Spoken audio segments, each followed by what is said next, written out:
Good evening, ladies and gentlemen. Today is Monday, April 6, 2026. We welcome you to the April meeting of the Milford Board of Aldermen. Please join me as we salute our flag.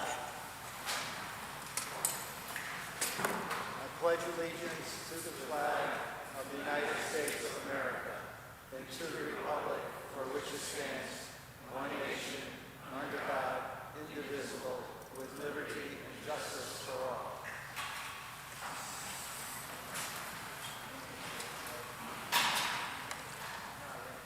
Madam Secretary, will you please take the roll? Alderman Ali. Present. Alderman Bannon. Here. Alderman Bevan. Here. Alderman Brennan. Alderman Casey. Alderman Brennan would like to get excused, Madam Secretary. Thank you. Alderman Federico. Here. Alderman Fowler. Present. Alderman Healy. Here. Alderman Height. Here. Alderman Lombardi. Here. Alderman Pacelli. Alderman Pacelli would like to be excused, Madam Secretary. Thank you. Alderman Michael Smith. Present. Alderman Winthrop Smith Jr. Alderman Winthrop Smith III. Here. Alderman Vitro. Here. 12 are present. Thank you, Madam Secretary. We do have a quorum. The next portion of the meeting is devoted to public comment. Public comment statements are strictly limited to the legislative functions of the Board of Aldermen. Please use every effort to limit public speaking to the permissible business of the Board of Aldermen. The time limit granted to each speaker shall be 3 minutes. Residents, taxpayers, and electors may address the Board. The Board encourages the speakers not to express derogatory, insensitive, or offensive statements or to engage in personal attacks against individuals. Please keep in mind that the structure of our meeting does not allow for a two-way dialogue or to answer your questions. Residents can contact their district alderman by phone or email regarding any issue or concern. We welcome and appreciate your comments and concerns regarding city business and community matters, and all business will be taken into consideration. Anyone who wishes to address the board can do so at this time.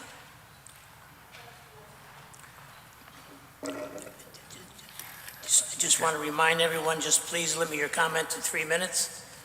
And before your 3 minutes is up, I'm going to ring a bell to let you know that you got 15 seconds left. You can begin. Your name and address and name for the record. Thank you. My name is Bob Leedy. I live at 830 West River Street in Milford. I want to begin by thanking all of you for your time, effort, and dedication that you put into serving our community and for your commitment to addressing Milford's needs, both large and small. I'm a Milford resident and a primary resident short-term rental host, and I want to ask that any new ordinance be coordinated with the pending state bill on short-term rentals, House Bill 5536, and be written in a way that clearly distinguishes between owner-occupied hosts and absentee commercial operators. When local rules are crafted without that distinction, responsible residents get swept up with problem party house listings, and we risk layering confusing, duplicative requirements on people who are already trying to follow the law. Short-term rentals also fill real human needs that hotels often can't. For example, we recently had a guest who needed a quiet place near Yale for frequent appointments related to stem cell transplant and couldn't stay in her own home during treatment. She and her son stayed overnight while her two sisters took turns caring for her during the day. She was seeking a peaceful residential setting where she could truly rest. That kind of medically driven family support stay is exactly what a well-regulated, owner-occupied, short-term rental can provide. I hope you'll keep these realities in mind and focus your ordinance on addressing genuine nuisances and bad actors rather than broadly penalizing responsible local hosts and the people that depend on us. Thank you.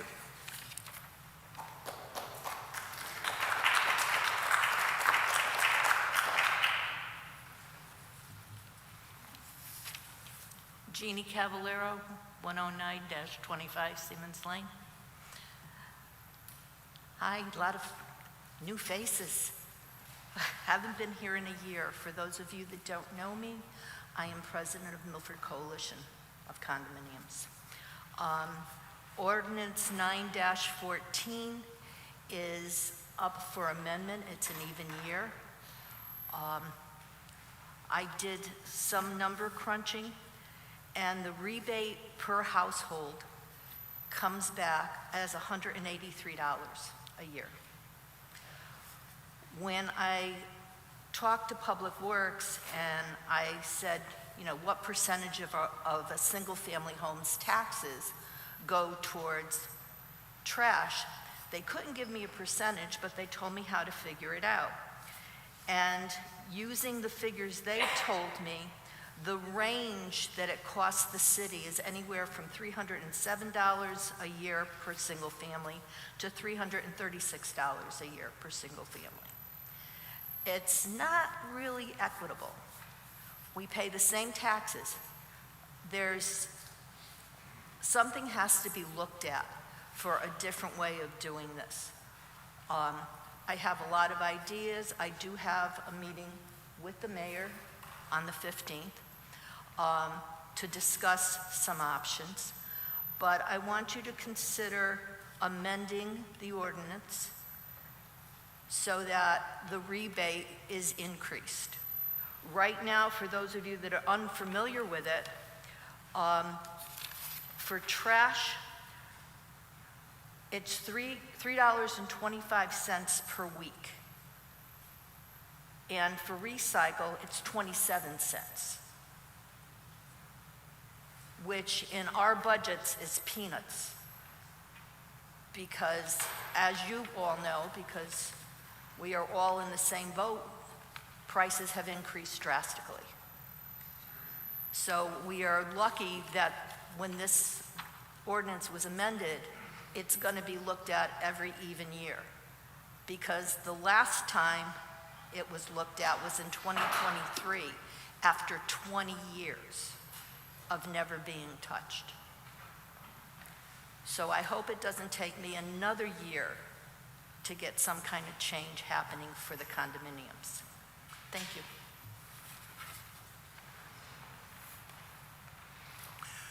Good evening. My name is Mark Lofthouse. I live at 56 Wilbar Avenue. I'm going to bring up some housekeeping things here. One of them is from a couple of years ago. I came here several meetings to talk about a crosswalk needed in Devon between Dockside and Bridge House. I unfortunately was one of the people who ended up running somebody over because they ran in front of my car while crossing the street. They were ticketed for jaywalking. I got nothing, but if something happened, I still live with running somebody over. I hope no one ever has to experience that, and I'm lucky she's not dead. However, that site has seen many, many traffic accidents and a fatality, from what I understand. I speak here tonight to ask our alderman here, I know this is a state road, to interface with your state representative and your state senator to get some money down there and move that crosswalk, which is all the way down, not even near where people are. Put it there, well lit, make everyone aware, drivers and pedestrians alike, that that's a crosswalk area. I don't ever want to have anybody who I love, my children, my family, my friends, anybody on this board, run somebody over or have a near miss or a fatality. This is a public safety issue. Again, I know this isn't your road, it's Route 1, but it runs through Milford, and the people that are walking across that street or driving are Milford citizens, and they're your responsibility. So I really ask you to really pull out all the stops and the mayor to kind of really bring attention to this. This is a life and death situation, and I know because I lived it, and I still live it. And so the second thing I'd like to bring up is 8-30G. I know that the Planning and Zoning Board does not have an open microphone like you do here, but there are liaisons from the aldermen that do interface with the Planning and Zoning Board, or at least you should be. The suggestion is, since we all see the fights for 8-30G, and we always lose, and I was on the board for 8 years, and I know you always lose. Towards the end of my tenure, I started taking these projects, which usually are deep lots, and they turn the building sideways, so they're all facing each other. What faces the street is usually a high-life fronton wall with one window or no windows and meters and all sorts of horrible stuff and air compressors or air conditioners that look horrible from the streetscape. I asked my liaisons, again for the zoning board, to talk about ways to camouflage the side of these buildings. And I know it can be done because when I was on the zoning board, I did it with Prospect Street. The apartments that are there, there was a side building. I asked the builder, can you put a fake door and a porch on it and put windows? They did. You drive by there, I challenge you, you can't really see what's deep in there, but from the streetscape, it's like a Hollywood set, make it look so it fits in a little bit more. And same thing with colors. These condo developments or these developments all get a deal on either yellow or gray siding. And you have 4 buildings or 5 buildings and they're all the same color. It looks like a complex. I asked you to interface with the zoning board and say, can you break it up with different colors? A blue or colonial red or whatever the heck it is, so it looks less like a complex. Make it a Hollywood set. Again, we can't win against 8-30G, but we can certainly make it bend to Milford and make it look a little more Milford-like. And again, I know your guys aren't in the zoning board, but I'm speaking to the liaisons. I think it's Ms. Brennan, Mr. Smith, and Mr. Rajat Bihav. You're the liaisons. I really want you to take a look at that to make these projects look a little more Milford-like. The next one I want to bring up is I came here, I spoke. I wasn't a big fan of the road that went in over at the baseball fields over here at Fowler Field. Not a fan at all. I think there's a health and safety issue there, but it's going in, it is what it is. I ask you to take a look at the road that goes through Wilcox Park. Is a one-way road right now. What is going to happen when that road opens, people are going to skirt the Gulf Street and the Haven Avenue light. They're going to cut off there in front of the library and use that as a cut-through to get to Gulf Street. So you're going to increase your traffic down there 100%, I'm sure. I ask that you put ballards up, fold down ballards that can block that road off, but if the police or fire or city services have to get through there, they can unlock it and put the ballards down. So you need to reduce the incidences of high traffic going down there because there's no speed bumps, by the way, in that project. So again, it's another health and safety issue. Again, having lived through running somebody over, I don't ever want to have it happen again, and we should remove all instances of that happening. Lastly, I want to bring up Mr. Lofthouse, taxes. you are over 4.5 minutes. Excellent. Taxes. My taxes are up 120%, so do what you can to keep taxes down in this city. Thank you for my minute and a half extra.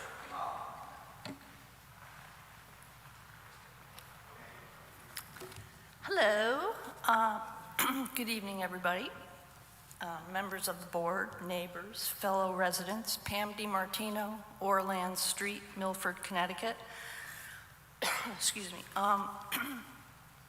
My husband and I have lived in Milford for many years. We've paid our taxes, supported our schools, and invested in the community. We believed and still believe in this community. But this year, we're facing a 27% increase in our property taxes. 27%. And that goes for cars too. But for retirees on a fixed income, that's not a bump, it's a shock wave.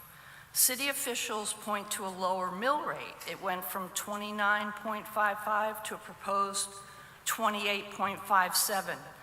But that's not the reality we're living. When assessments jump dramatically, a lower mill rate still means a higher bill. And when tax bills are already being issued, calling the rate proposed raises questions about transparency and erodes trust. What's especially confusing is that Milford is thriving. We've watched Milford grow from a quiet shoreline town into one of the most desirable places in the country to live. We see luxury apartments, high-end dealerships, multi-million-dollar waterfront homes. These developments should be strengthening our tax base while adding value to the grand list, not forcing long-term residents to carry a heavier load.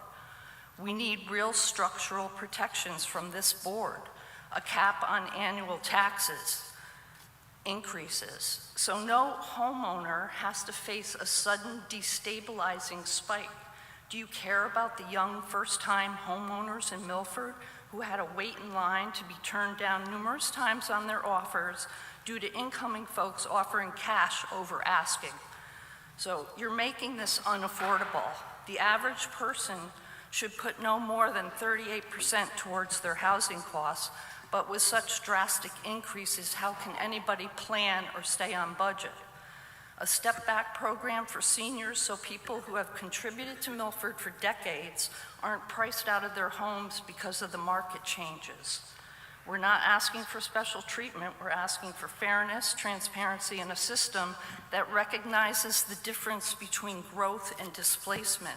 We need leadership willing to acknowledge the problem and take action. Milford's a wonderful place to live. Let's make it stay that way, not just for newcomers, but for the people who have built the foundation that they're arriving on. Thank you.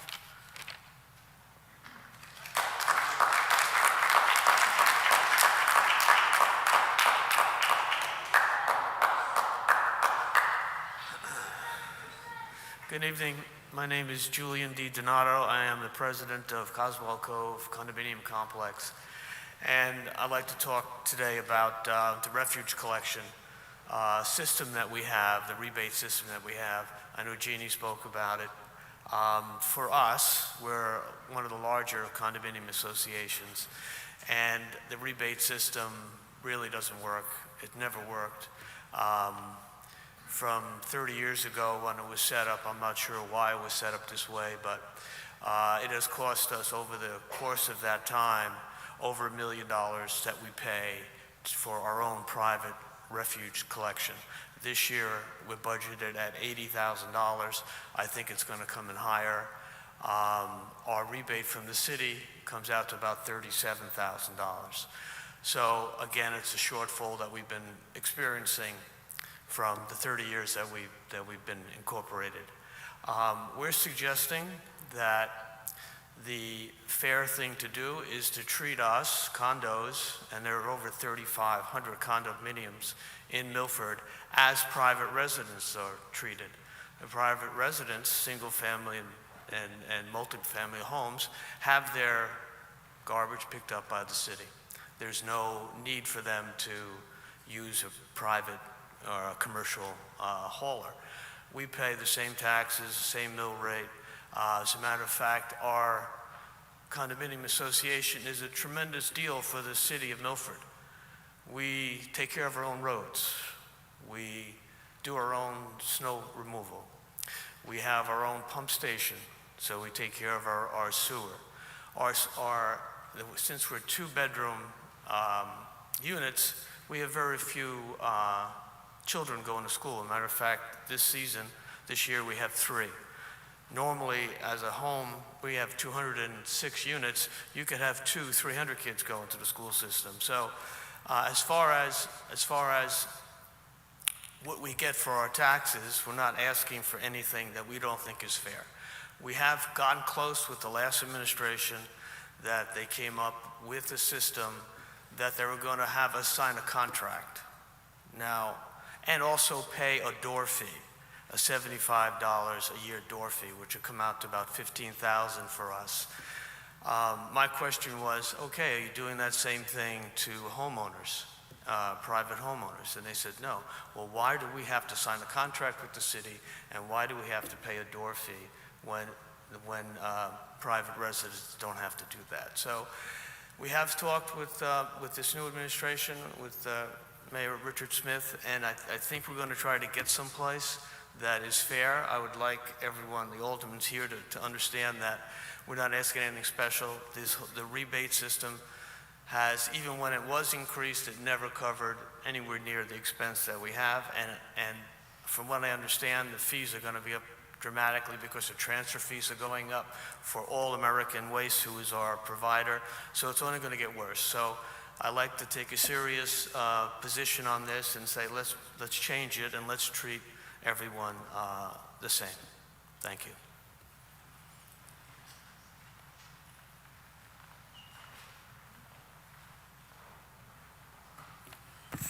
Good evening. My name is Pasquale Civitello. I live on East Broadway in Milford, and I'm here tonight representing myself and also the Silver Beach Association, which is, as of today, we have 95 members. And I'm here to talk about short-term rentals. that short-term rentals is a serious problem that we're having and experiencing in our neighborhood. And I just wanted to reiterate from last month, you know, this is a residential neighborhood. People bought and live here because it's a place for homes, families, and neighbors, not a place for strangers cycling through on weekends, days, late nights. I did not bargain for this, and I'm sure a lot of the other people that live in our neighborhood haven't also. When I chose to live here, I expected the basic protection that comes with residential community, peace, safety, quiet enjoyment of my property. And we're experiencing effects in real and intimate ways.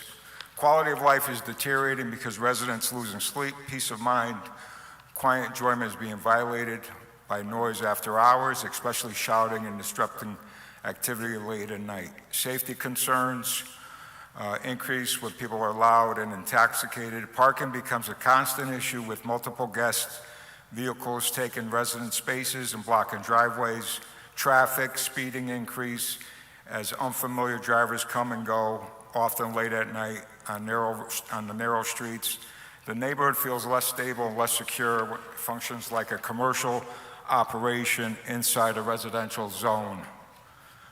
We all understand Milford is a great town and people visit. The issue isn't the visitors. It's that a business model is being run in the middle of a residential neighborhood without protection, accountability, and enforcement that would apply to any other business activity.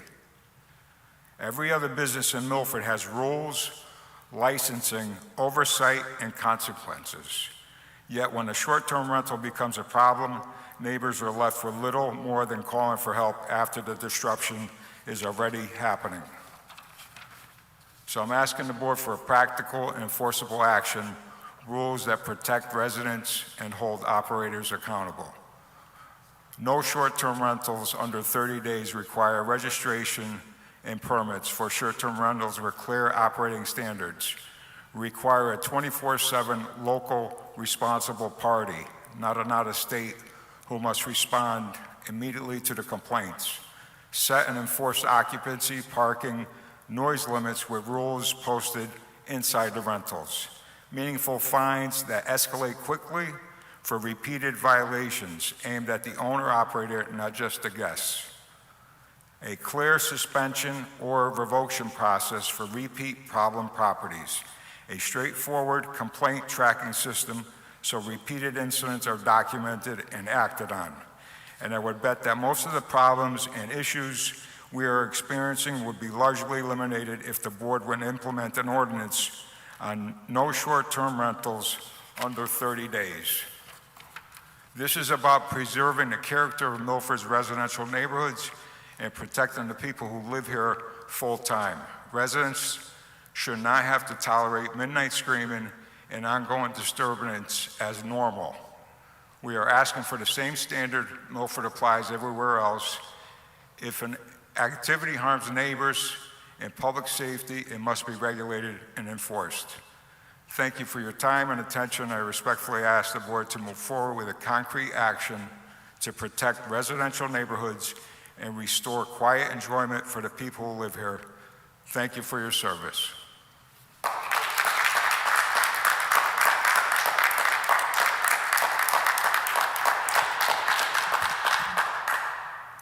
Hi, I am Pat Del Vecchio from 56 Mark Street. I grew up in Milford. I moved into Milford at 18 months old. I grew up on Easy Street. I have owned my home on Mark Street for 40 years, and I have some concerns about taxes. I don't know if you're aware of it, but I called the tax office to make sure that the example that was put online was correct. I was told that the mill rate of 28.55 was incorrect. So my first question to you is it correct? And I realize you can't answer questions, but my aldermen are here, so maybe they can tell me afterwards, okay? But that is definitely a disconnect for me.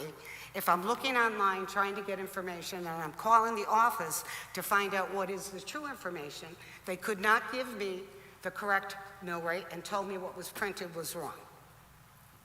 That's an issue. The other issue is that since I've been here for so long, and I'm a retired teacher on a limited income, I'd like you to consider that I know that there is a cap on income for those that get a break on taxes. That income level is way too low.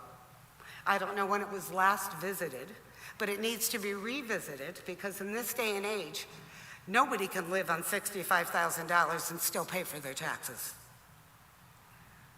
So I really ask you to consider those of us that have put our lifetimes in this community, working alongside of you in other capacities, get a little bit of a break here. Because within 5 years, you will force me to sell my house, and for what I'm paying to live in my house, I can't move into your new housing. I pay approximately, including insurances, all the things, cable, whatever, $2,500 a month.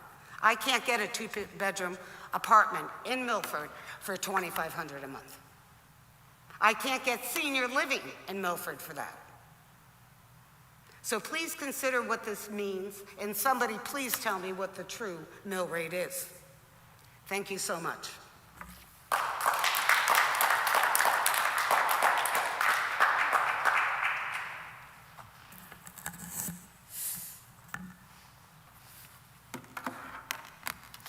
Hi, my name is Tara Bellotti Gerard, and I'm an owner of 92 Naugatuck Ave in the Walnut Beach area.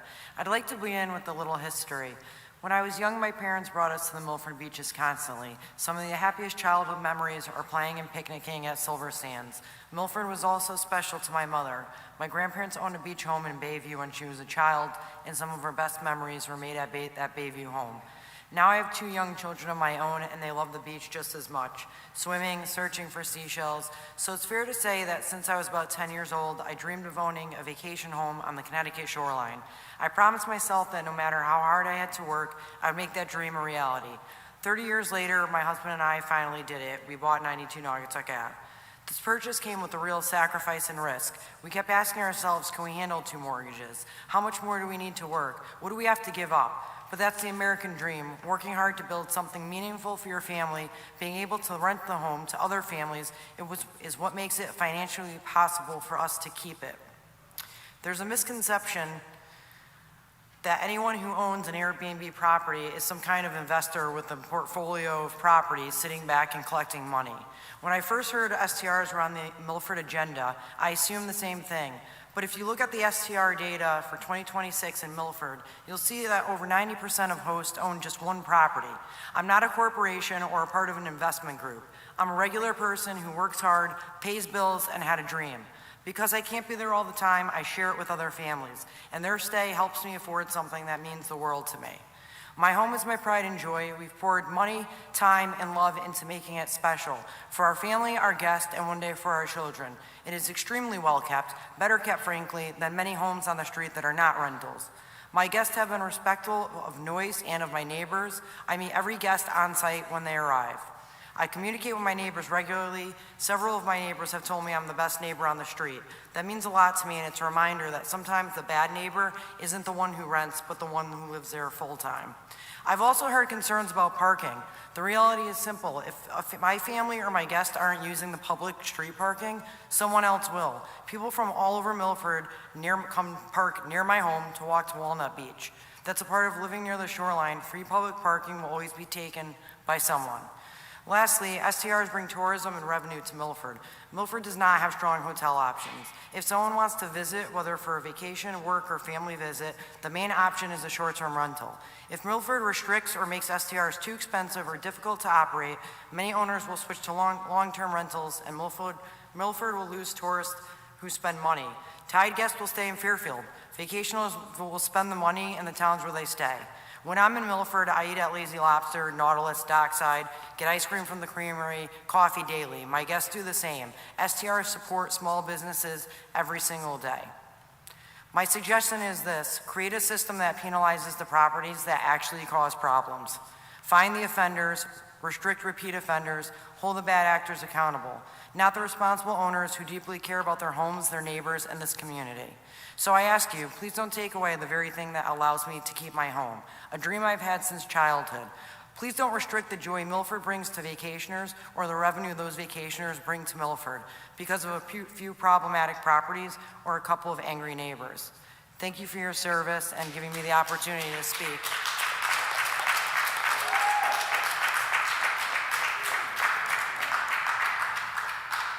Good evening. My name is Paul Pugliese. I have a house at 843 East Broadway in Milford. Thank you for allowing me to express my opposition to requiring regulation of short-term rentals in Milford. I've owned my property, 843 East Broadway, since 2004. I discovered Milford in a 2002 sailing trip with my son in a small boat into New Milford Harbor and immediately loved this wonderful New England town. I decided then that I would like to own a home here. In the early days, I rented the house short-term during the summer months and as an academic rental for the rest of the year to pay the mortgage, taxes, and insurance. I now only rent for 10 weeks during the summer. These 10 weeks are crucial to being able to own and maintain the house. Now my taxes and insurance exceed my mortgage payment. I'm here to oppose government intervention into my property rights that I relied on when investing in Milford 22 years ago with an eye toward retiring here. Opposing restrictive short-term rental regulations and mandatory permitting in Milford is about protecting property rights and ensuring the city remains an accessible, vibrant coastal destination. Forcing homeowners into a complex bureaucracy can stifle the local economy and hurt middle-class families. Here's the breakdown of why these regulations may do more harm than good. Short-term rentals bring a steady stream of visitors who spend money directly in Milford, unlike hotel guests who often stay near highways. STR guests live in our neighborhoods and frequent local businesses here, such as small restaurants, cafes, retail shops, and service providers who rely on the rentals for their living. High permit fees or restrictive caps would simply make vacationing in Milford less affordable, driving tourists and their spending to more welcoming coastal towns.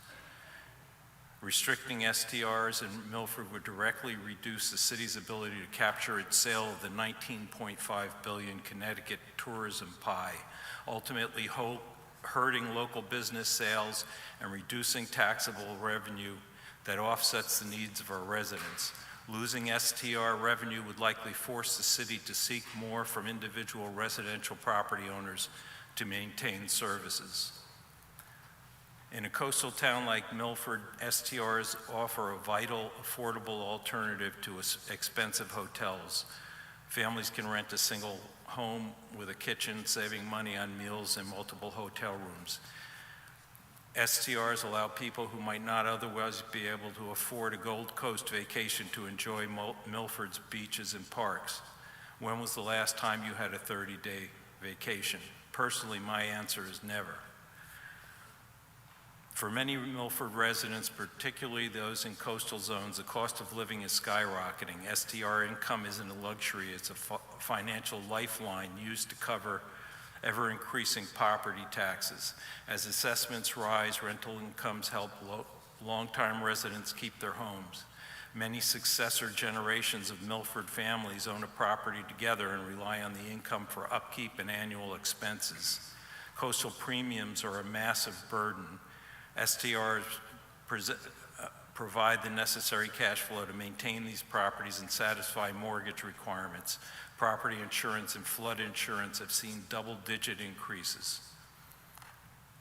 Implementing a mandatory permit system adds unnecessary red tape and costs for both the city and the homeowner. Enforcement requires taxpayer-funded staff and creates a guilty until proven innocent environment for responsible owners. Issues like noise, parking, and trash can already be handled by existing local ordinances without creating an entirely new restrictive regulatory layer. Mandatory permitting does not address the actual issues of parking or noise.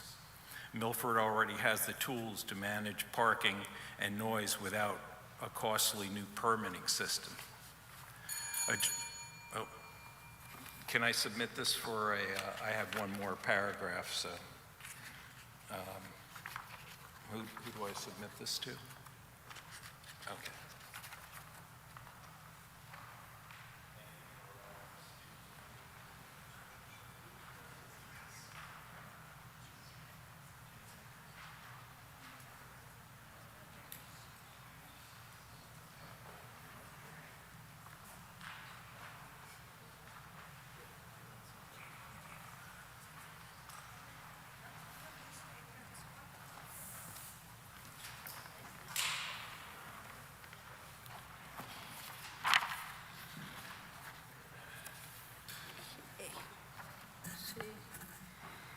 Good evening, everyone, members of the BOA and Mayor Smith. My name is Tara Kolakowski. I have a house on East Broadway. I stand here to express my support for short-term rentals in the city of Milford, as well as to address the blanket negative and derogatory allegations that have been raised regarding being a property owner on East Broadway. These allegations were brought to the BOA without just cause. As a responsible homeowner, I take great pride in maintaining my home and believe strongly in my right to rent my home. Property ownership includes the reasonable ability to use one's home in a lawful manner, as I do.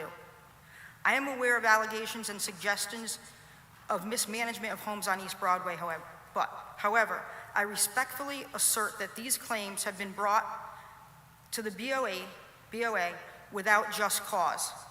And I say that because I put in an FOI request with the City of Milford Police Department, and I put it in for the summer of 2025.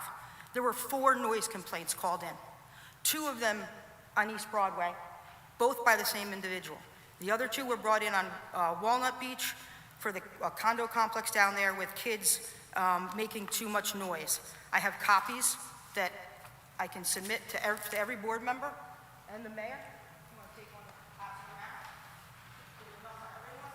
So these allegations that are made of East Broadway being this party city that homeowners are not taking responsibility for and are being, quote, Airbnb party houses is just untruthful. And this proves that point. I'm a responsible homeowner. I take pride in it. My family's been in Milford Beach and in the same house for 60 plus years. My family started to rent there 100 years ago when my grandfather came over from Italy.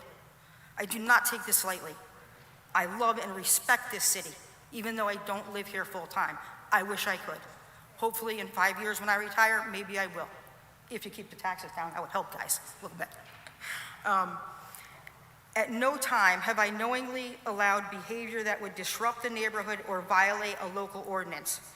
If any concerns have arisen, I am fully willing to work collaboratively with the city and my neighbors to address them constructively.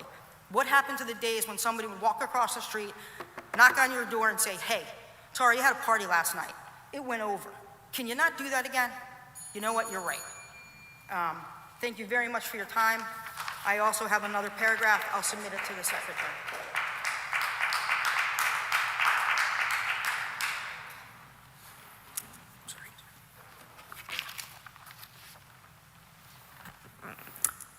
I'm Curran Bishop. I live at 21 Green Street, and I spoke to you a couple of months ago, and I want to thank you. A number of you reached out to me. I thank you for taking the time to investigate these issues carefully and to look into them.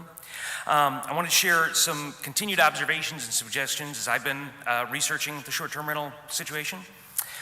Many of us who own short-term rentals are confronting the high cost of housing with our short-term rentals. I employ cleaners and pay good wages and offer flexible hours. And as a result, a retired friend of mine was able to supplement his retirement income.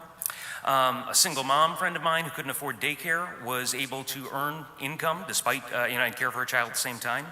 A neighbor who has physical limitations that prevent her from being able to hold a full-time job is able to supplement her family's income. I met with several guests who are moving to the Milford area and used our Airbnb as a home base while exploring Milford and looking for housing themselves, and was able to connect them with local realtors and help them in that process. We've hosted people renovating their homes or condos. We frequently host Milfordites who are trying to care for aging parents or to see family in town for whom our space is convenient to where their family lives. We've been able to host neighbors out-of-town family and enable family reunions and holiday visits to stay right in the neighborhood. We've never had a neighbor complain about a short-term rental guest. And I'm able to promote local businesses and artists to our guests who have bought local artisans' work and who do most of their eating in our local restaurants. I'm participating in a short-term rental tradition that's over a century old in Milford. As we're looking at data, we're seeing that the problem isn't short-term rentals, since they've been here a long time. It's a few bad actors who are being bad neighbors. We need to enforce existing legislation against people who are being bad neighbors. We need to consider short-term rental legislation that focuses on an owner's record of being a good neighbor, rather than a blind tool like length of stay limits, since those won't correct the problem that we're facing. It will hurt a lot of people, and here's what I mean. We've heard complaints about parking, noise, parties, trespassing, and general bad neighborliness. People who rent a house for a week or for a month can party for a weekend just as easily as the person who's renting just for the weekend. People who stay for a week or a month can park just as badly as people who are only staying for a weekend. I've heard a lot of complaints about academic rentals. Even draconian length of stay limits are not going to address those concerns. But long stay limits will prevent people with moderate incomes from enjoying our community, if the only way to stay is to pony up for a whole week or more. They'll prevent those same people from spending money in our community. They'll severely impact many of the 200 people in our community who own short-term rentals and that help them to afford to be part of our community, and the people we employ to maintain those SDRs. Thank you so much for your time.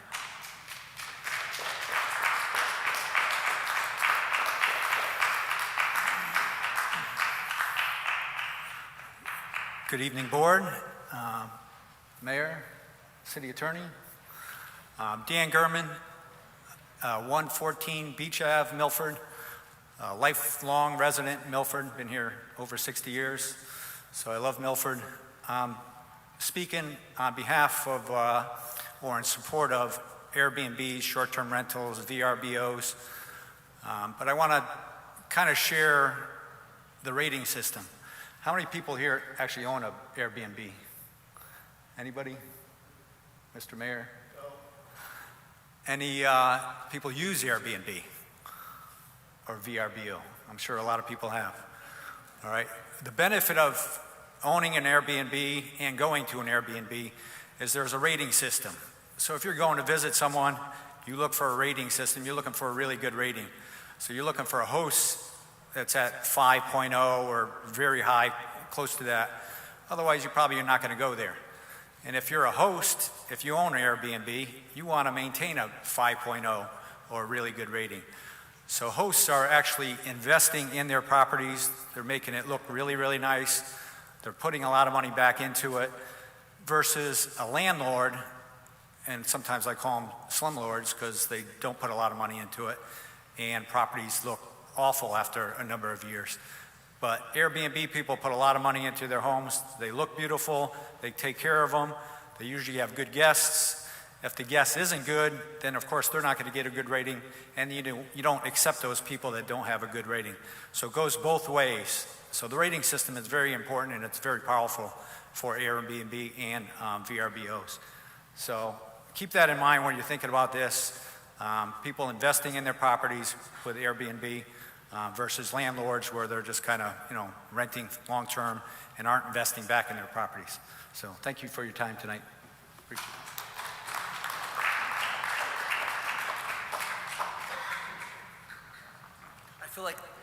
I feel like I'm getting old, my first time here. Good to be retired. My name is David Filoni. I live at 12 Edward Avenue for 35 years. And something different than the topics of tonight. Hello, by Mr. Mayor, and hello people. When it comes to paving the streets, I live down by Wildermere Beach, and we have a road from Walnut Beach Creamery going down to the Autobahn. I don't understand how the paving system works, how the roads are decided when to be fixed. We have some gigantic potholes, which I'm sure other neighbors do too, but I've been there for 40 years, and every time I take my bicycle, when my daughter takes it, I go down the road, I'm like, what an eyesore, are you kidding me? Over the years, I've asked when will, from Birchrose Ave down to Laurel Beach be paved. I take my bike down there the other day, look at, Cedar Beach, Rich, down that way? Paved. I see 7th Ave, 8th Ave, paved. I'm like, I pay my taxes most of the time, all the time. Why not that stretch? It's a, Walnut Beach, as people know, has become a pretty nice attraction. Make it beautiful, I say. Also, I wish there was a list, and I apologize for my ignorance. There might be a list that shows the order of who's next. I have not seen that. I don't know what that is. I will reach out to my aldermen, the people, and ask them for their help.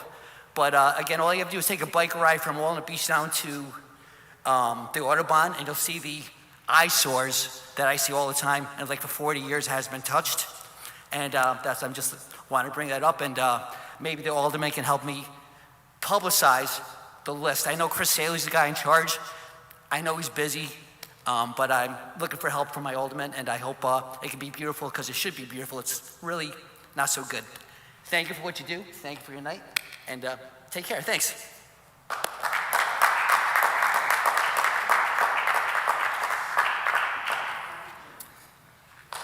Good evening. My name is Bob Dickinson, and I live at 30 Grant Street.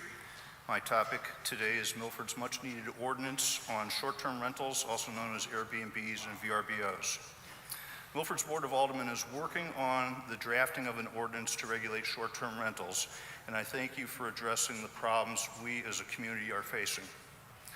The question now is, what will this ordinance say? Last month, many short-term rental advocates spoke at the Board of Aldermen meeting and claimed some of the following. If it wasn't for short-term rentals, my families wouldn't be able to visit. We have an ample supply of hotels and motels in the city to meet this need. I've had Airbnb for years, and it's never been a problem. If it isn't a problem, no one will complain, and it won't be a problem. The short-term renters bring money into Milford. They don't. They don't use any of the service providers that a family living here would use. They don't use the dentists, doctors, accountants, hairdressers, etc. that a family living here in Milford would use. They're also diverting business from our existing hotel and motel industry. Imagine hotels and motels in Milford going out of business due to lost revenues just when the city needs the commercial tax base. The short-term rental people do not use our restaurants and bars because they're eating and drinking at their short-term rentals. We know, we see them. If these visitors were staying in our hotels and motels, they would be going out to the restaurants and bars, which would bring money into Milford. We heard that there's been no increase in short-term rentals in Milford over the last couple of years. Anyone that lives near the coastline knows that this isn't true. All you have to do is look on the VRBO and Airbnb websites, with the exception of Laurel Beach, with their minimum 30-day stay rule. You will see advertisements for these properties. They're party houses, perfect for large groups and entertaining. They come in for the weekends and stay with 15 people packed into a 4-bedroom house, creating nuisances, activities such as parking problems, parties, nuisance noise, and littering. There is currently a petition out on change.org for the Milford Board of Aldermen to pass a strong ordinance to regulate short-term rentals. It now has 351 signatures. These people signed the petition in February and March because they still remember what last summer was like. It's April, and here we go again. I would like to encourage the Milford Board of Aldermen to protect Milford, its neighborhoods, its citizens with a strong ordinance on short-term rentals to include minimum stay requirements, occupancy limits based on the number of bedrooms, and parking availability requirements. Thank you.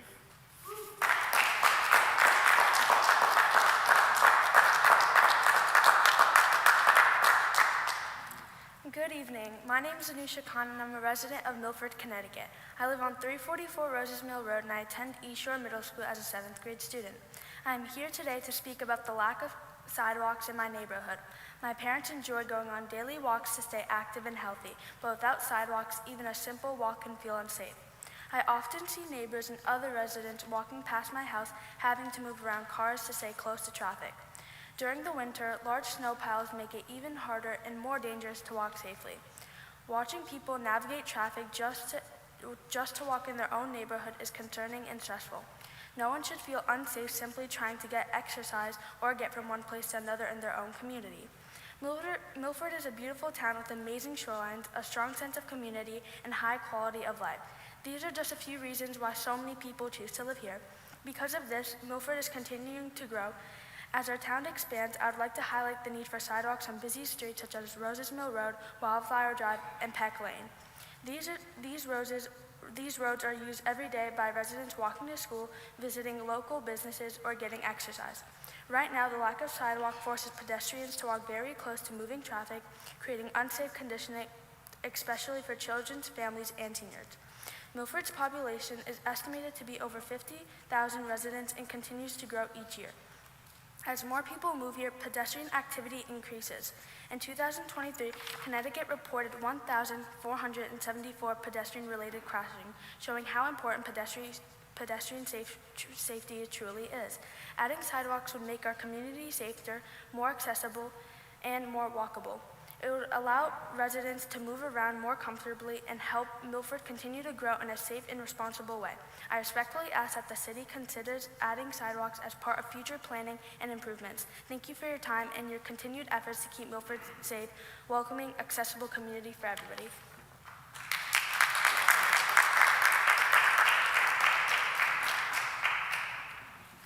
Good evening. My name is Madiha Khan and I am a resident of Milford. I am currently an 8th grader attending East Shore Middle School and live at 344 Roses Mill Road. I am here today to speak about the urgent need for sidewalks on Roses Mill Road, Wildflower Drive, and Peck Lane. Right now, these roads are not safe for pedestrians. Students walking to school, families out for a walk, and even people just trying to get some fresh air are forced to walk on the side of the road, often very close to moving traffic. This creates a dangerous situation that could easily be prevented. Sidewalks are not just about convenience, they are about safety.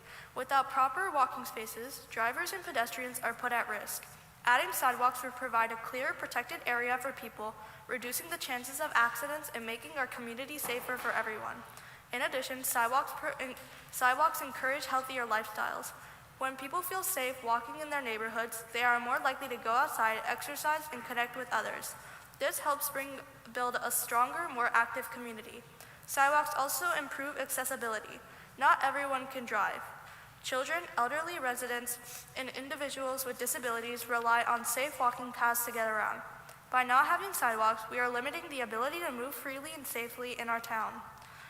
Milford is a community that values safety, connection, and quality of life. Installing sidewalks on Roses Mill Road, Wildflower Drive, and Peck Lane would create a happy and safe environment to live in. I urge you to seriously consider this issue and take steps forward, making these roads safer for everyone. Thank you for your time and consideration.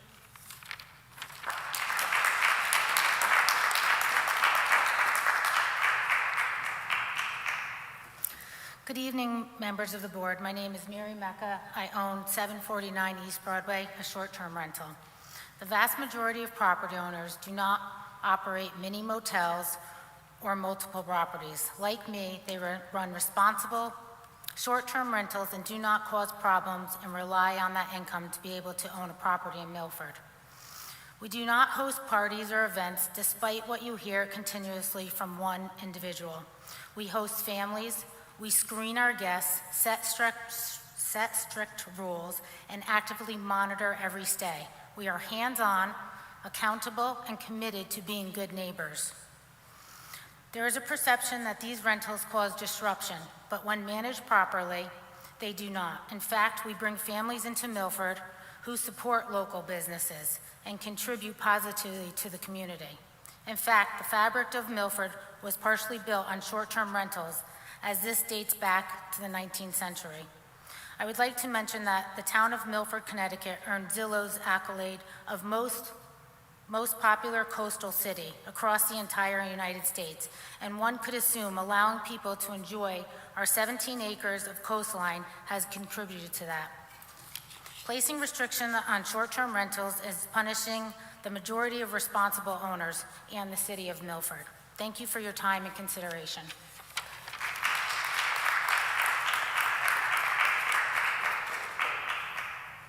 Good evening. My name's Chris Willett. I live down on Fairwood Avenue in the Wildermere Beach area. Initially, I didn't have any intentions of speaking tonight, but I've been a resident of Milford for about 20 years and recently moved down to the beach area. And I've heard a lot of people here tonight talk about the responsibility of short-term rentals. And where I live on Fairwood, about 3 years ago, someone on one side of my house sold to someone from Wilton, and then someone on the other side sold to someone from Stamford. And we've been surrounded by the short-term Airbnb rentals. And I have never had a problem per se with the guests. I think that the Airbnb people have priced accordingly. But the real problem is I want neighbors. And I don't want to see a revolving door of people coming and going. And I'm guessing most of the people behind me that have supported the short-term rentals live in a house or a place where they don't actually experience that in their daily life. I am. And again, the people that lived across the street as far as the rentals, they were respectful enough. They weren't friendly like the rest of the neighbors that actually are my neighbors in the community. And I'm completely against it because I want neighbors. I do not want the revolving door of people coming and going. Last but not least, also down in Wilmer Beach, me being 5 or 6 houses off the water, I have to be extremely respectful of the people that do live on the beach. And interesting enough, when people come that are in the Airbnb rentals, they come on the beach and they bring their 20 beach chairs.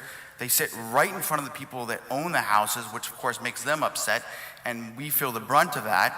But then they also feed the seagulls. They don't understand the etiquette of Milford. They're not friendly. And really, they're not good for our community. So I understand there are people here that want to have a second home and have a business and so forth. I only have one home. And I live there with my family. And I'm really not happy about this Airbnb rental because it's not neighbors. It's not what Milford is. They can go find some other business to do, but I'm not happy about it. So thank you.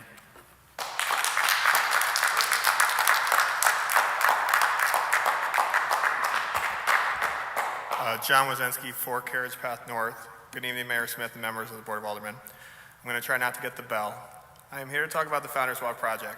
I want to be clear from the outset, I am not here to argue against accepting funding for the Founders Walk project. I understand the implications of that decision and don't see how it would benefit the current situation. However, I am here to put on the record damage that has already occurred, and prior attempts to communicate these items through email have not been adequately addressed.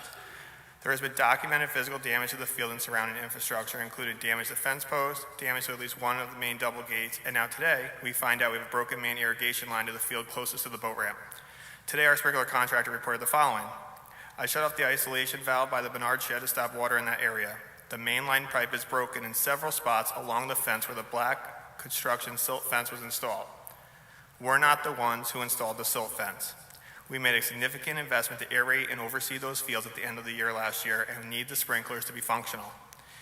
In addition, the fence replacement at Bernard has been repeatedly delayed. It was scheduled for 2 weeks ago, then last week, and again for today. And we were down there for practice tonight, and no fence work has started. We have also been on the record for months saying that a 15-foot fence would not be sufficient to stop foul balls. To now be told that it is too late to make adjustments due to timing is frankly disingenuous. These concerns were raised well in advance and are documented. There continues to be confusion regarding project ownership and accountability. At times, it's described as a state project. At other times, a city project funded by the state. Previously, the mayor's office, under the former administration, identified Senator Maroney as agent of the city. Regardless of the designation, there must be clear responsibility and coordination. The current situation is impacting the community in ways that were neither communicated nor anticipated. The playground is closed until further notice. There are discussions about closing the pickleball courts. Could you guys imagine that? And now, leagues are being asked to move activities. This is not what was presented or promised. Additionally, attributing delays to the worst winter in 10 years does not fully explain the situation. We live in New England, and this project involves construction on a tidal flood marsh, conditions that should have been anticipated during the planning process. Finally, and most importantly, there has been a significant lack of transparency regarding the construction schedule. At no point in prior communication was it disclosed to our league that no work would be permitted from June 15th to the end of September.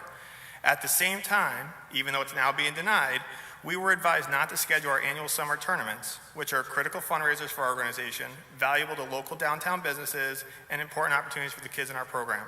Those opportunities have now been lost. We consistently support city events and step up whenever asked, often at the expense of time with our own families. In return, we are asking for the same level of commitment and transparency and accountability from the city, the state, and the project management team. Commitments were made publicly to gain approval for this project. It is now time to follow through on those commitments. Thank you.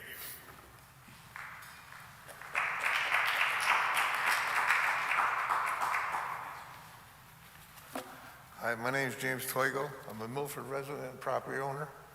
I'm here to speak regarding the petition brought forward in regards to short-term rentals. I want to start saying I understand the concerns being raised around short-term rentals. Issues like parking, noise, and neighborhood impact are important, and they deserve thoughtful discussion. However, I don't believe this petition fully reflects the situation in our beach community. From what I've seen, a number of signatures may come from individuals who are not impacted by these properties on a day-to-day basis. I just want to be sure that any decisions made here are grounded on the experience of those most affected. There's also a broader claim that investors are rapidly buying up beachfront properties solely for short-term rentals. If that's happening in certain cases, I think it's worth addressing, but I would encourage a more targeted approach. For example, considering protections or grandfathering for existing responsibly managed properties, rather than applying a blanket restriction across the board. Short-term rentals, when properly managed, bring in real value to the community. Visitors come to Milford to support local visitors. They dine in our restaurants, shop locally, and attend events like the Oyster Festival and contribute to the overall economy of the town. At a practical standpoint, I also think it's important to look at the actual impact. In many cases, short-term rentals arrive in a single-family unit, often one vehicle, and stay a limited period of time. In contrast, long-term or seasonal occupancy can sometimes result in more vehicles and more consistent use over the course of the year. I would also note that the town already has systems in place to address concerns like noise, trash, and property maintenance. Rather than restricting all short-term rentals, it may be more effective to focus on enforcement and accountability for properties that are not being managed responsibly. Ultimately, I'm in favor of a balanced approach, one that addresses legitimate concerns, but also recognizes the difference between problem properties and those that are being operated responsibly and respectfully in our community. Thank you.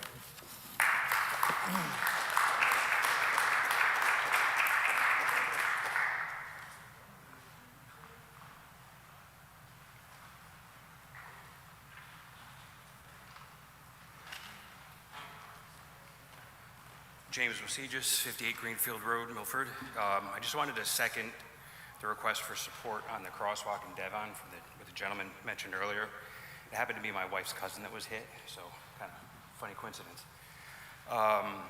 Last June, I tried following up on it. I started through the Milford Police Department, made it to the District 3 engineer for DOT in Connecticut, and was told that there was no project on the books, so there seems to be some kind of miscommunication. He forwarded me on to the DOT Transportation Division, and that's where the communication stopped. So if there's some way you can come up with a way to try to push the Connecticut DOT, make sure it's on their schedule and get some kind of commitment, that would be great. Thank you.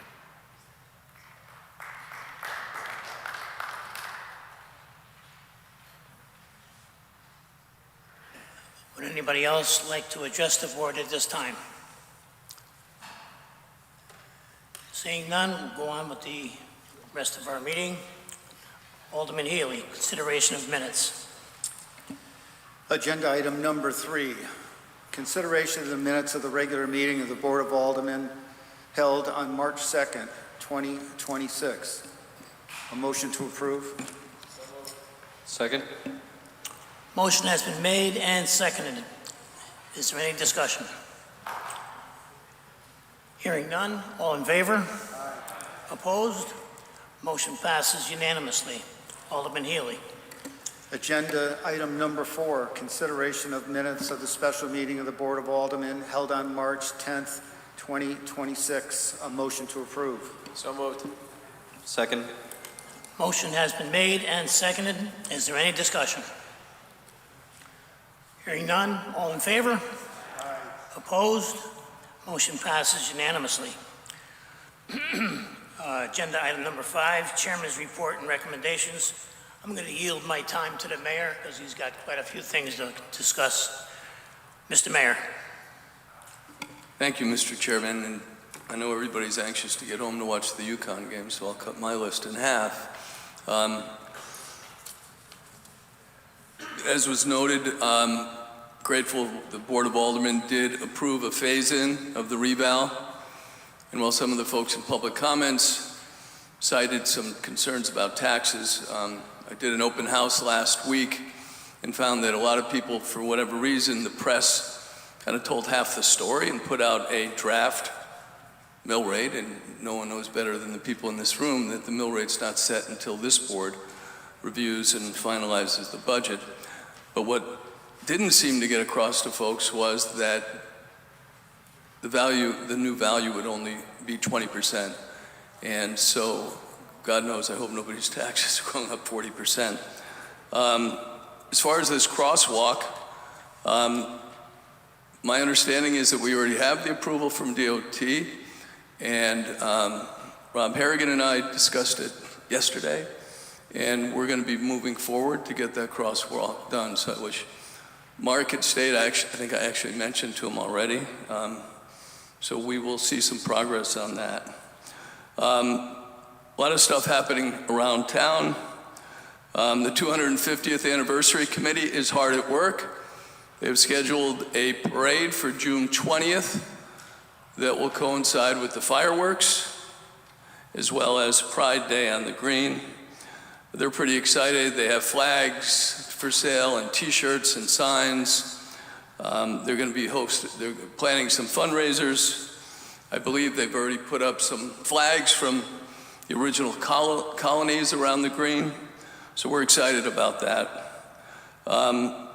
Had a lot of visitors here to City Hall. We've had the Junior Women's League Spelling Bee here a week or so ago.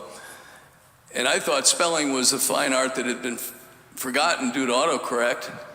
But they were so good that they ran out of words. They did every word in the English language. No, they didn't do every word in the English language, but they went through their list. Very impressed by those young men and women. We had Girl Scout Week here in a proclamation, Youth Prevention Council here, so it's always great to open up City Hall and celebrate these organizations. Tomorrow we will be publishing our second newsletter. One of the things, as I just pointed out, that people aren't aware of the phase-in is communication has to improve. The newsletter is our first step, as well as we have an open house for boards and commissions taking place right here at 6 o'clock on May 18th. So all the chairs of all of our boards and commissions will be here, and we will invite the public to come and hear what they do. I'll also be holding hours in the evening one day soon to let people come and talk to me and ask me questions. So we call it coffee with the mayor in the morning. I don't know what we'll call it in the evening. Saturday, April 11th, Little League opening day at Brewster Field. Saturday, April 18th, Eisenhower down in the lower parking. We will have the annual tree giveaway. This year, the tribute, we name it, we present it in someone's name every year. Joan Costello, who the community recently lost, will be remembered, and the event will be held in her name. Saturday, April 25th, will be Earth Day. Activities will also be on the green. Friday and Saturday, May 1st and 2nd, Foodie Fest. And May 2nd, Junior Major League opening day at Wasson Field. And I will probably leave it at that because I do know that you're all eager to get home. So I appreciate your time. Thank you. Thank you, Mr. Mayor. Next item on the agenda is agenda item number 7, I'm sorry. There is no unfinished business. Agenda item number 8, Alderman Healy.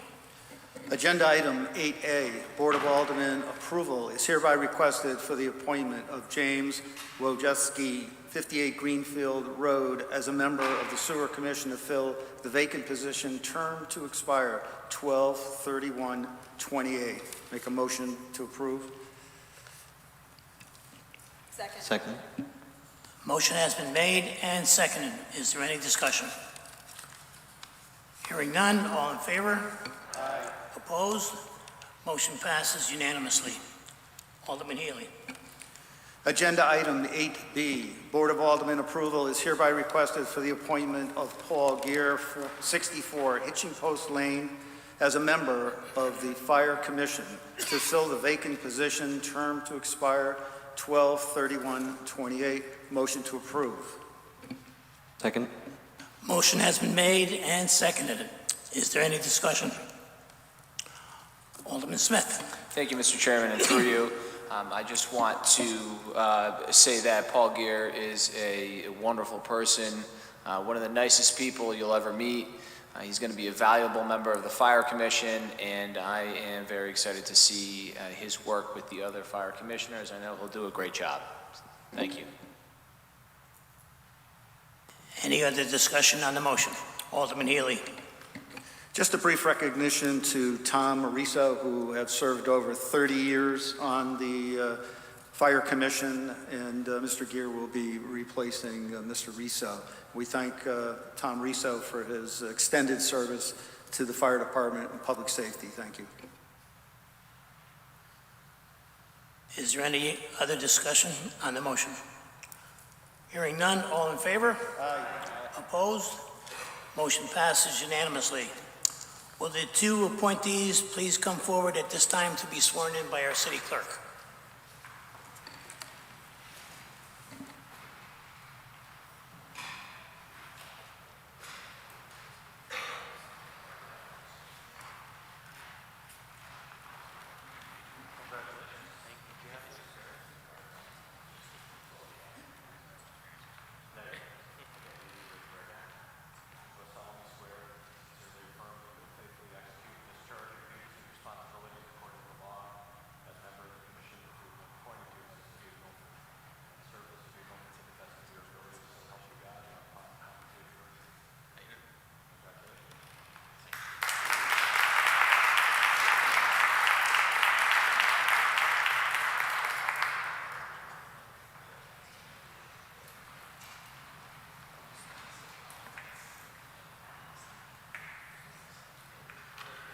Congratulations, gentlemen. I know you do a good job for the city.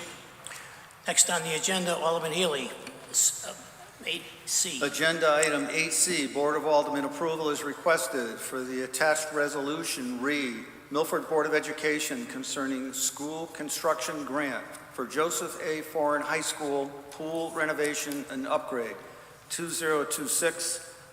Motion to approve. Second. Motion has been made and seconded. Is there any discussion? Alderman Bevan. Thank you, Mr. Chairman. Through you to whoever can answer the question, what's the cost of this grant for the school pool renovation?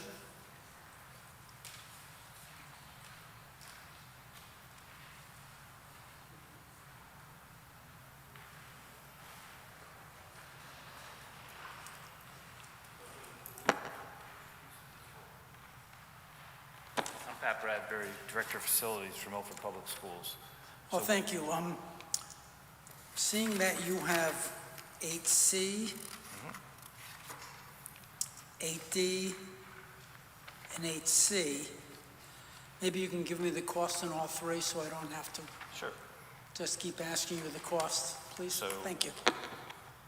There were 5 projects on that bonding from last month. The HVAC renovations was a total of $2.2 million. The elementary playgrounds was $660,000. The parking lot repairs were $550,000. The Foreign High School architectural engineering service for the pool design was $330,000. And then ongoing asbestos abatement was $2.2 million. Thank you very much. Thank you, Mr. Chairman. Is there any more discussion on the motion? Alderman Smith, the third. Thank you, Mr. Chairman, and through you. So my understanding from these resolutions that are on our agenda today, I know I'm skipping ahead and we're just on the first item, but these are the resolutions that are associated with the bonding packages that were before the board last month, and not new items that will be addressed later on. Is that correct? I guess that would be through Mr. Chairman to our city attorney. Mr. Chair, through you to Alderman Smith, yes, these are associated with what the board approved last month in the bonding. They're tied to that. They're not new. Yeah. Thank you, Mr. Chairman. Is there any other discussion on the motion? Hearing none, all in favor? Aye. Opposed? Roll call vote, Madam Secretary, please. Alderman Ali. Aye. Alderman Bannon. Yes. Alderman Bevan. Yes. Alderman Federico. Yes. Alderman Fowler. Yes. Alderman Healy. Yes. Alderman Height. Yes. Alderman Lombardi. Yes. Alderman Michael Smith. Yes. Alderman Winthrop Smith Jr. No. Alderman Winthrop Smith III. Yes. Alderman Vitro. Yes. 11 yes, 1 no. 11 yes, 1 no. The motion passes. Thank you, Madam Secretary. Alderman Healy. Agenda item 8D, Board of Aldermen approval is requested for the attached resolution, Milford Board of Education, concerning school construction grant for hazardous material abatement, tile, tunnel, pipe, insulation, 2026. Second. Motion to approve. Motion has been made and seconded. Is there any discussion?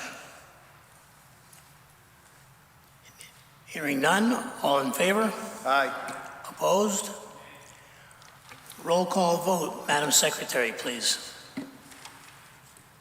Alderman Ali. Yes. Alderman Bannon. Yes. Alderman Bevan.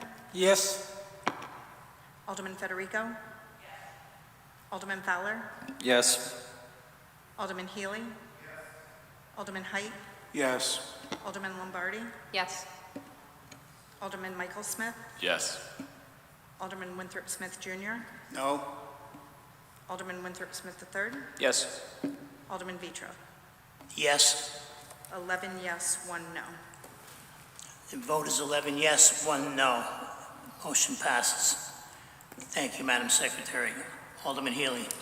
Agenda item 8E, Board of Aldermen approval is requested for the attached resolution, Milford Board of Education concerning school construction grant for HVAC, ventilation, boiler, masonry improvements at various schools, 2026. Motion to approve.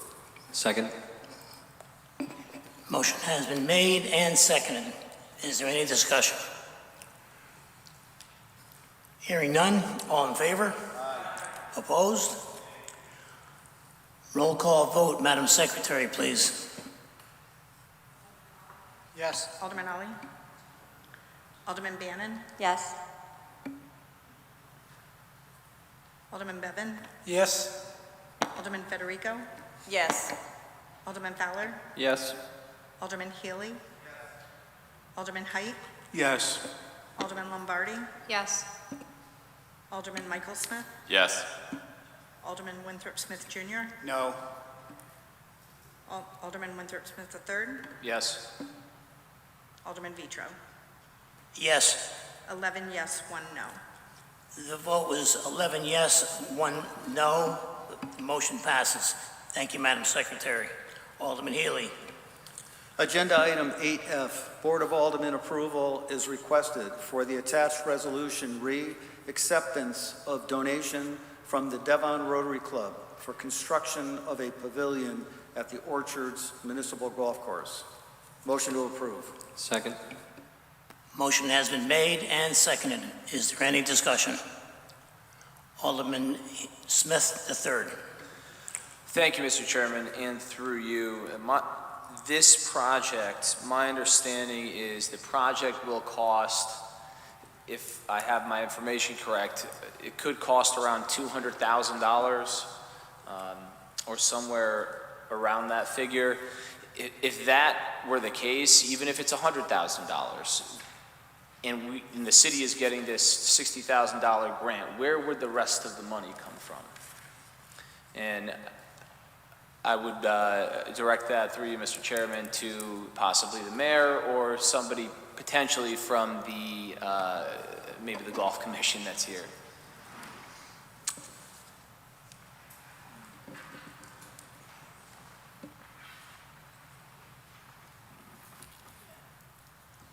Hi, I'm Kathy Hurley on the Golf Commission, and that remainder of that funding, the true cost is $195.4 thousand, and that would be coming from our Fund 18, which is, pardon me, money that the golf course generates and then replenishes. So we have available funds, and we plan to use those without impacting any other funding from the city. Excellent. Thank you so much. Thank you, Mr. Chairman. Is there any more discussion on the motion? Hearing none, all in favor? Opposed? Motion passes unanimously. Thank you. Alderman Healy, agenda item F8G. Agenda item 8G, Board of Aldermen approval is hereby requested for the attached resolution re cash advance for Founders Walk funds allocated from State of Connecticut Department of Economic and Community Development from fiscal year 2026. Motion to approve. Second. Motion has been made and seconded. Is there any discussion? Alderman Smith III. Thank you, Mr. Chairman, and through you, I see that Senator Maroney is here. If Senator Maroney or maybe someone from the project would be able to come up, I do have some questions with respect to the funding of the program, what is available in the program itself, and what the city is being asked to do here. So would that be possible?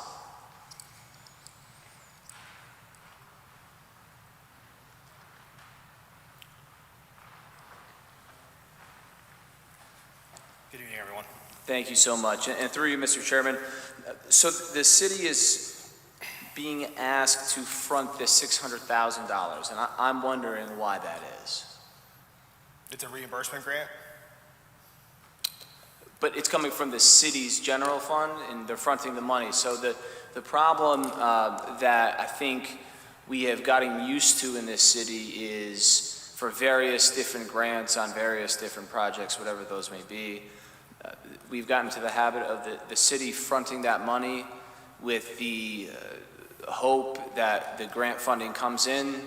I think the vast majority of the time it does, and I think I've pointed out in the past that we on this board and this city run the risk that we won't get that funding. Is it a remote risk based on historical data? Sure, but I'm not willing to take that risk.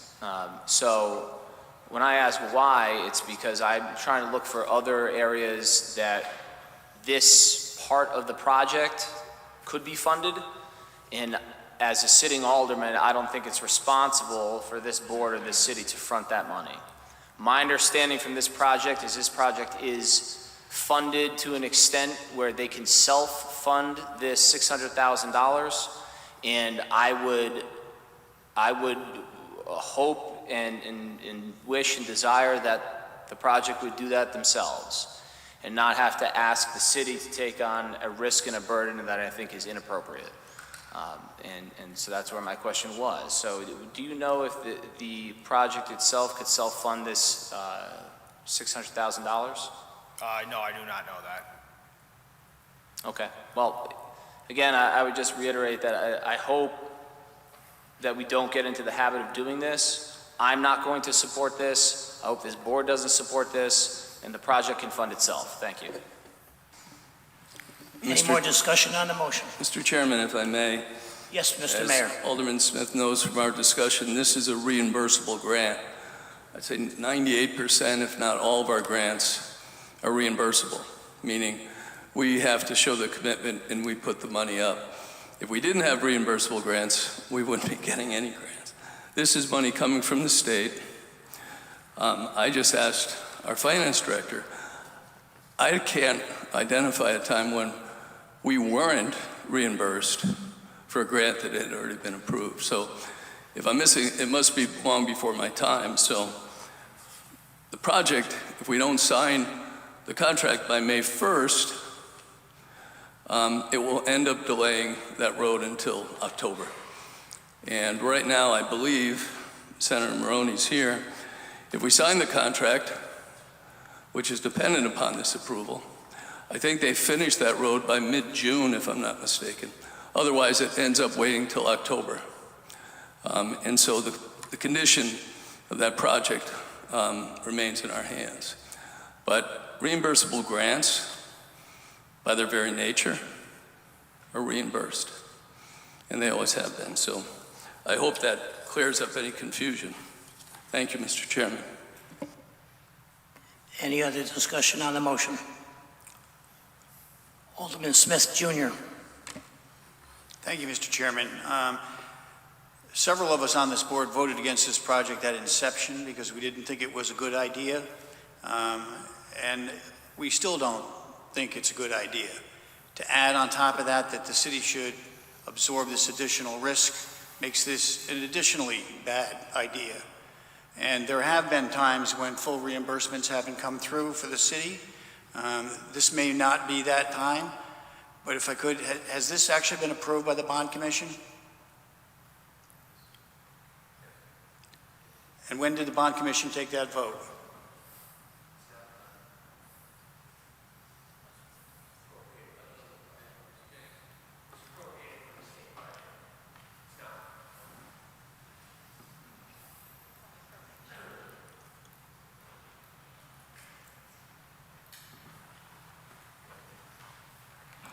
Thank you, James Maroney.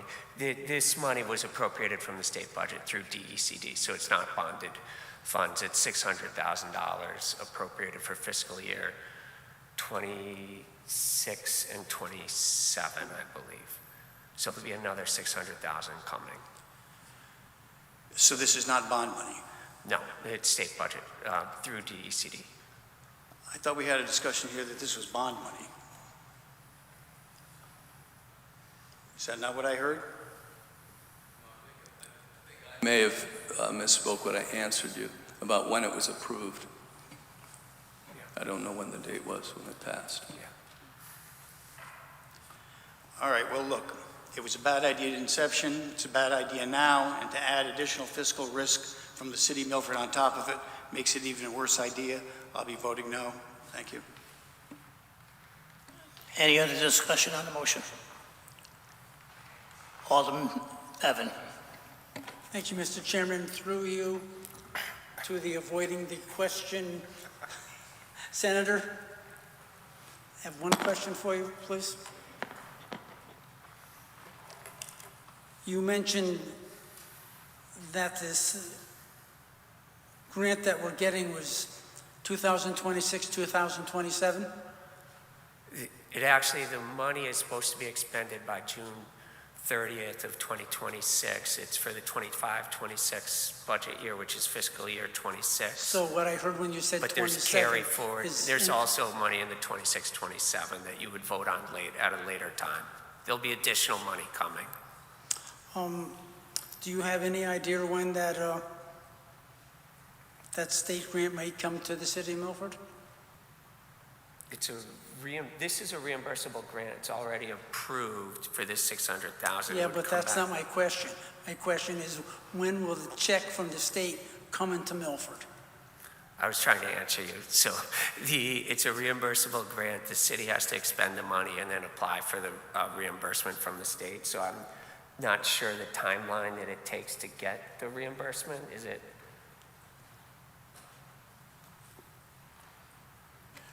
Through you, Mr. Chairman, to Alderman Bevan, the time can vary, but as long as the city pays the expenditures and files the subsequent report in a timely manner, the state usually doesn't take too long to get the check cut to the city, but it would take some time. It could be a few weeks, it could be a month. I don't have the exact time frame, but it would follow after the city submits its reimbursement request. Thank you. Thank you, everyone. Thank you, Phil. Any more discussion on the motion? Hearing none, all in favor? Opposed? Roll call vote, please, Madam Secretary. Alderman Ali, Yes. Alderman Bannon, Yes. Alderman Bevan, No. Alderman Federico, Yes.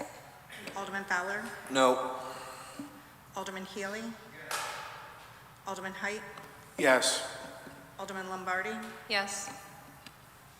Alderman Michael Smith, Yes. Alderman Winthrop Smith Jr., No. Alderman Winthrop Smith III, No? Alderman Vitro. Yes.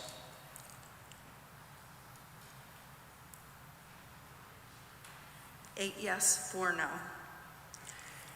The vote is 8 yes, 4 no. The motion passes. Thank you, Madam Secretary. Alderman Healy. Make a motion to reorder the business. That would be item number 8H, to move that until after our executive session. There's an action required in executive session that we need to complete prior to doing 8H. So we would move that to be after items 14 on our list. So now we would, if so approved, make a motion to approve. Second? Motion has been made and seconded to reorder the agenda, 8H to the, after the executive session. All in favor? Aye. Opposed? Motion passes unanimously. Alderman Healy. Agenda item 8I, Board of Aldermen approval is requested. The attached allocation transfer number 2, Fund 6018, fund balance unreserved, golf course pavilion funds. A motion to approve. Second?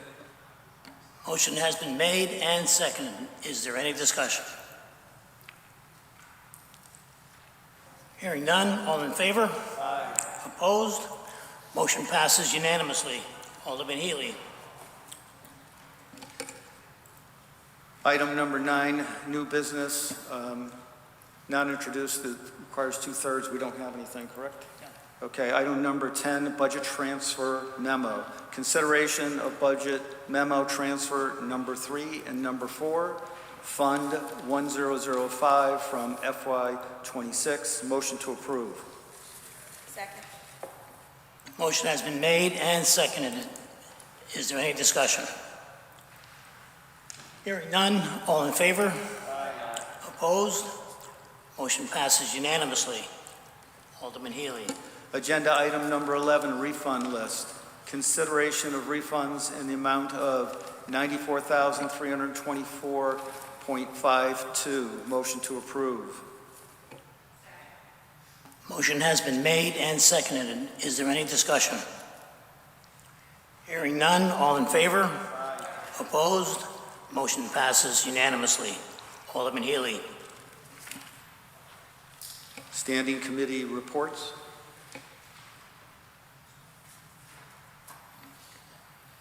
Reports of any standing committees? I don't see any. We'll move on to reports of special committees. Is there any special committee reports? I don't see any of those. 14. Item 14, I will entertain a motion to go into executive session So moved. to discuss items 14A, 14B, and 14C. Joining us in executive session for all items is Mayor Rich Smith, Chief of Staff Holly Morenin, City Attorney John Bertram, Assistant Attorney Deborah Kelly, and joining items 14C, Human Resource Director Tanya Borns. Is there a motion? Motion is made and seconded to go into executive session. All in favor? Point of order, Mr. Chairman, we have,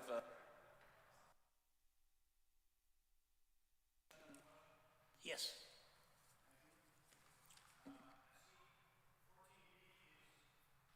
Is the consideration of the sale of a tax lien. Why is that needed to go into special session? I understand the labor union one, perhaps I understand the settlement, remnant settlement, but why, when there is a city asset being sold, are we going into executive session to discuss that? Mr. Chair, through you to Alderman Smith, the city received a proposal with respect to the tax lien best served in terms of negotiations ongoing to be discussed in executive session that I believe qualifies for the exemption. Oh, if I could, Mr. Chairman. If the city is selling an asset or considering selling an asset, I think that discussion ought to be held in public session, not in private session. Also, if I just heard you, you said the city has received an offer. Has this been put out to public bid? No. The property, or back tax on the property, it is not given issues with the property, not a property that we would put out as part of any potential future tax lien bid. That's the point of having the conversation in executive session. I think you're somewhat familiar with the property. I am familiar with the property. And the issues facing it. I am familiar with the property. We used to represent some of the owners of that property, but that doesn't change the fact that when the city is selling a city asset, I don't think it should be discussed in executive session, and I think it ought to go out to public bid. Okay. Yeah, so Mr. Chairman, I would be voting no on this motion because I think this is an inappropriate item to be cloistered from public view. The city is selling valuable assets, and that's something that we ought to be discussing in public, especially if, as it may be, as I might understand it, that this asset is being considered to be sold at a discounted rate below its market value. I do not think these are the kinds of things that should be discussed in executive session. They should be discussed in public, and the public should know what we are doing. So I will be voting no on this motion, Mr. Chairman. Is there any other discussion? Seeing none, Alderman Healy, consider it 14A. We're going into executive session. We need a vote on that, I think, Mr. Chairman. All in favor of going into executive session? Aye. Opposed? Nay.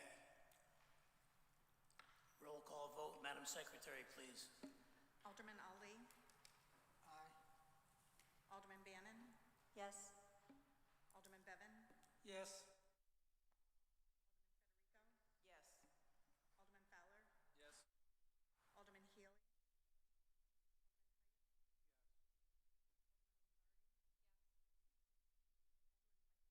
Yes. Alderman Winthrop Smith Jr.?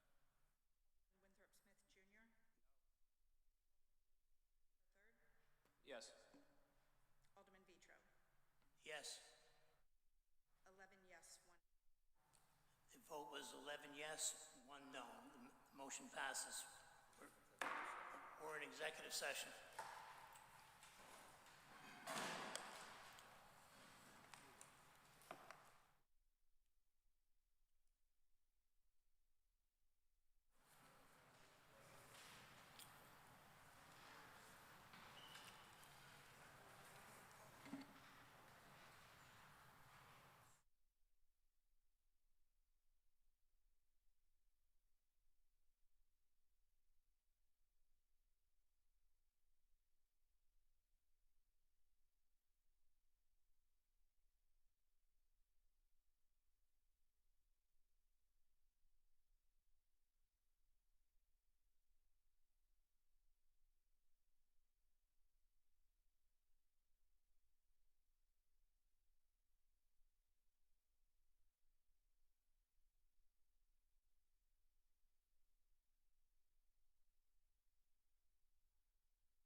Okay, we're back out of executive session.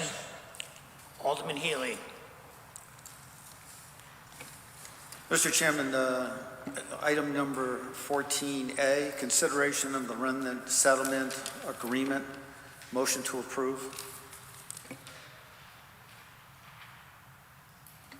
Motion to approve 14A. Any other discussion? Seeing none, all in favor? Opposed? Motion passes unanimously. Alderman Healy. Item number 14B, consideration of the sale of tax lien on 409 Woodmont Road. Motion to approve. Motion is made and seconded. Is there any discussion? Alderman Smith Jr. Thank you, Mr. Chairman. For the reasons articulated during the executive session, I will be voting no. Thank you. Any other discussion? Seeing none, all in favor? Mr. Chairman, I apologize. Are you making a motion on this, Alderman Healy? He made a motion and it was seconded. Yeah, I'd like to make a motion to amend that on this item. And the amendment being just to, I guess this maybe wouldn't be an amendment, but to table this until next month, pursuant to our discussion brought up in executive session. You made that in the form of a motion? I do, Mr. Chairman. Is there a second on that amendment? Motion is made and seconded to table this to the next meeting? Yes. Any other discussion on the amendment? Hearing none, all in favor? Opposed? Roll call vote, Madam Secretary, please. Alderman Ali? Yes. Alderman Bannon? No. Alderman Bevan? No. Alderman Federico? No. Alderman Fowler? Yes. Alderman Healy? Yes. Alderman Height? No. Alderman Lombardi? No. Alderman Michael Smith? No. Alderman Winthrop Smith Jr.? Yes. Alderman Winthrop Smith III? Yes. Alderman Vitro? No.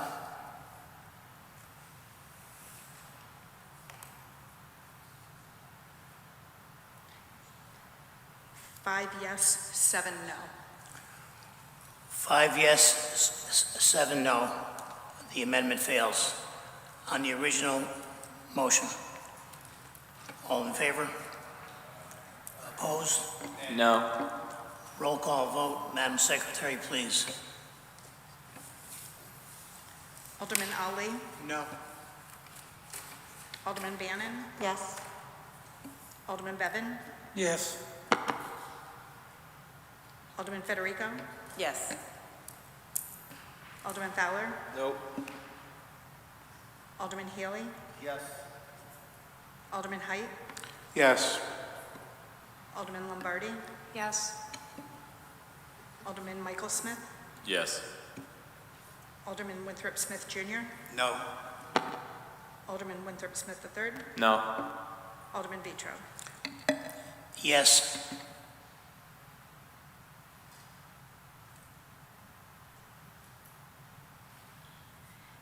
Eight yes, 4 no. The vote is 8 yes, 4 no. The motion passes. Alderman Healy.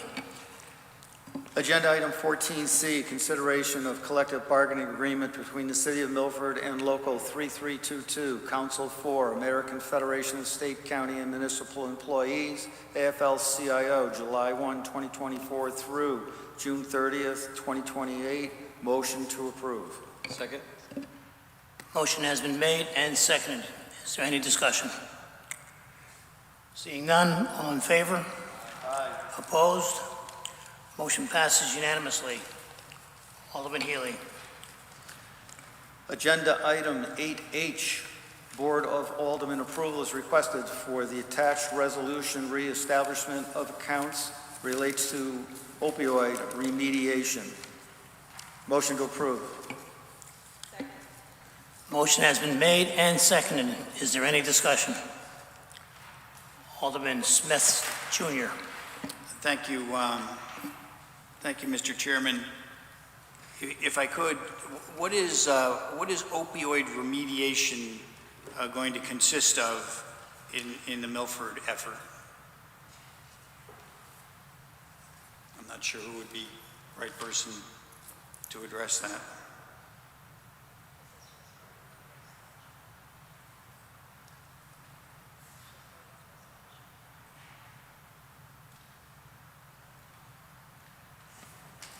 Mr. Chair, through you, I think I can kick things off, but maybe the mayor can fill in blanks. This resolution is just to establish the account to receive the funds in terms of future expenditures. Those usually will be directed, hopefully, or coordinated by DEPA, our health director, in terms of ensuring that the funds are used in accordance with the statutory class action settlement agreement. As part of your package, it has some of the parameters in which the funds can be used to combat the opioid crisis. So this just establishes the funds, establishes an account for the funds to go. It's not dictating usage other than what's in terms of the background materials on what the funds can be used for.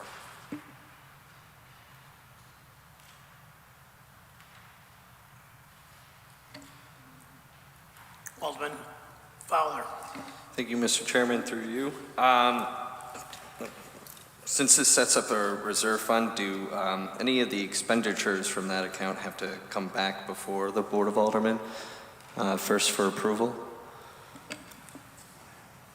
Mr. Chair, through you, it depends on the end user. I know the bridges